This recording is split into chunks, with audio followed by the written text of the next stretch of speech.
Hi guys, I just wanted to check in really quickly and make a quick video about writing project one. I got a little sassy on Schoology because I was concerned that some of you weren't even really in your online spaces websites yet.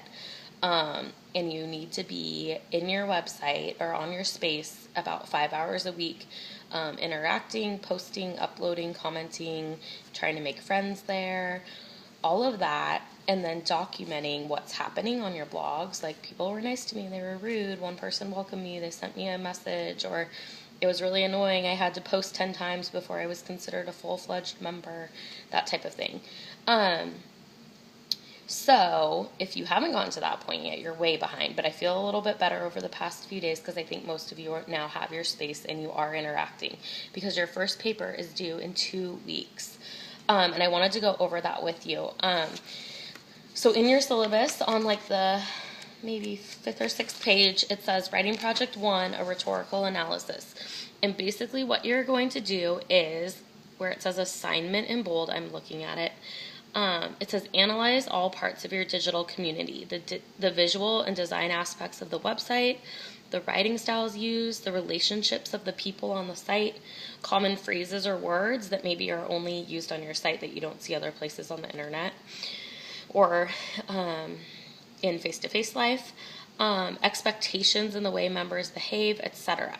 Okay, so you're recording your data, you're writing down observations, you can take screenshots of things going on in your space. So if someone is like chatting you on your space and they say something funny or rude or nice or mysterious and you want to screenshot it, you can save those screenshots and add them as evidence to your paper even. So adding pictures to papers in this class is perfectly fine because you're in a really visual space.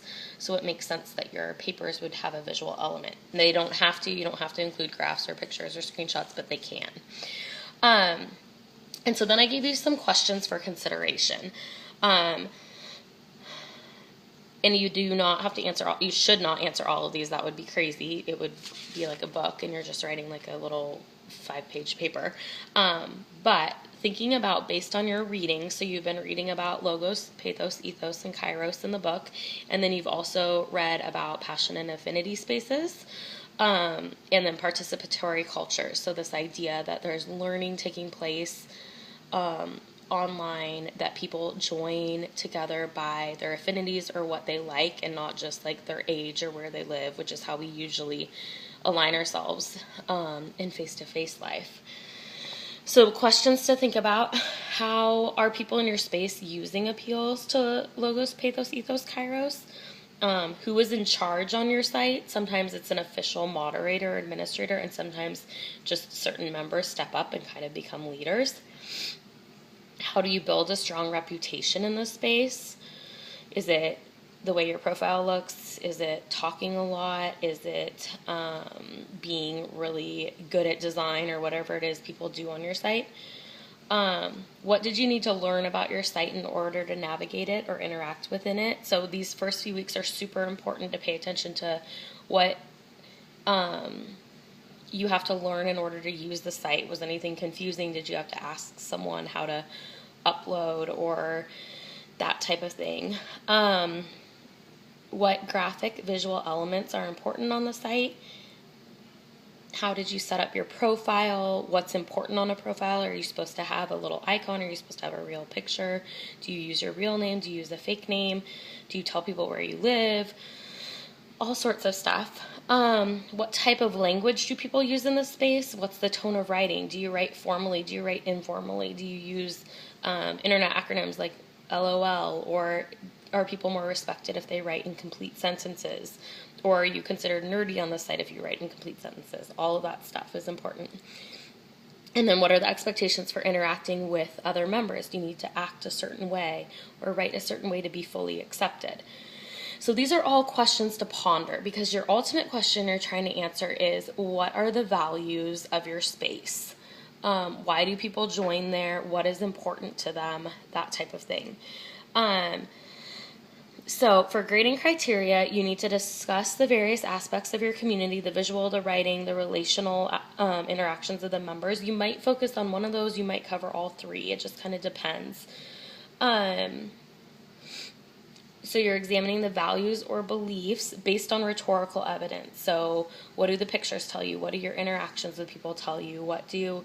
If you look at what kind of content gets uploaded, what does that tell you? That's all evidence in your paper. So if in an English paper you're reading Huck Finn and you're making an argument about Huck Finn and you quote the text of the book, here when you're making an argument about your website, you're going to quote the message someone sent you, or a quote that you saw in the chat room, or a screenshot that shows how someone sets up their profile.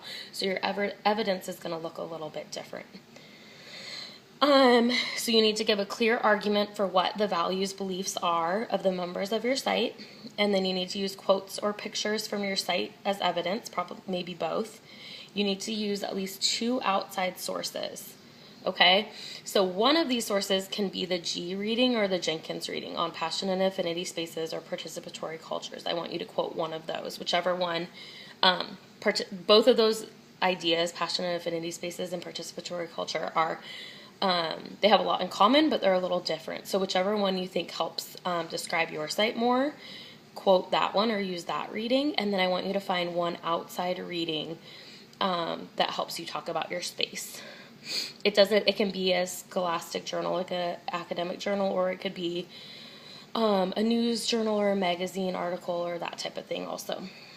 And then you need to make sure your paper is organized and edited appropriately, okay?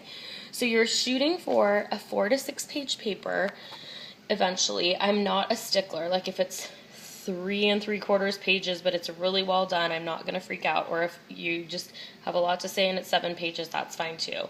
But I will expect most of them to probably be in the 4 to 5 to maybe 6 page range. Also, you can use MLA or APA format, whichever you either prefer to use or know how to use. Or another thing I recommend is if you know your major and you know you're always going to have to write an APA for the rest of college, or you're always going to write an MLA, use that citation style so that you can learn it and get better at it so that you have it down for the rest of college.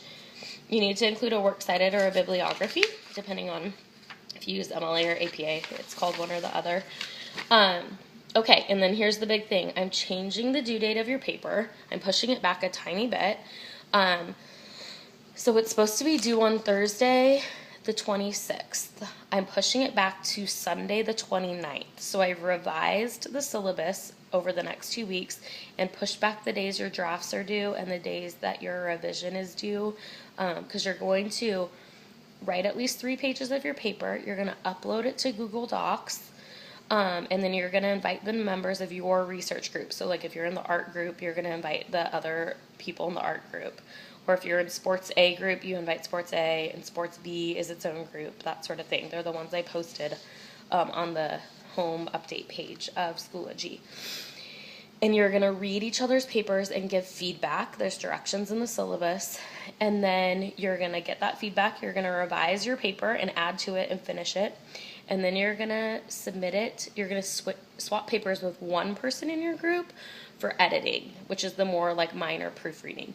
So the first time when you're reading everybody's paper, you're giving them, I think I said 3 pieces of feedback, 1 thing that they've done really well so far, and 2 things that you would change or revise or add to their paper with specific details about how to do it, okay? So don't just say, oh, that paragraph was confusing. Say, the 3rd paragraph was confusing because of this, and I think if you add information about how to build your profile, that will make that paragraph more clear. So you have to actually give them specific feedback on what your revision suggestions are, okay? And then, so the first round, you're reading everyone in your group and you're giving them 3 pieces of feedback, 1 positive, and then 2 things to change. Then everyone's going to go back and make those changes and revise their paper. And then you're going to swap with 1 partner from your group, and then you're going to proofread each other's and look for like spelling errors, grammar errors, etc. before you turn it in. So the big feedback revision is first and more important than the little petty, like you forgot a comma, etc. But we're going to do both. And then the final draft, after you do the more petty editing, is due on Sunday, September 29th at 10 p.m., okay? So that's kind of weird because All the modules are supposed to end on Thursdays, but I'm making an exception just because it got a little bit complicated getting everyone into groups and people were dropping the class and adding the class and all that, okay? So I hope this was helpful for you to understand your first paper. And you can email me or message me if you have any questions. But I do suggest you need to go into your syllabus ASAP and look over the Writing Project 1 assignment and read through that again. I just gave you an overview of it, but there's more information on the page. So read through that once or twice, and then get back to me if you have any other questions, okay? Thanks, guys. I'll see you later. Bye.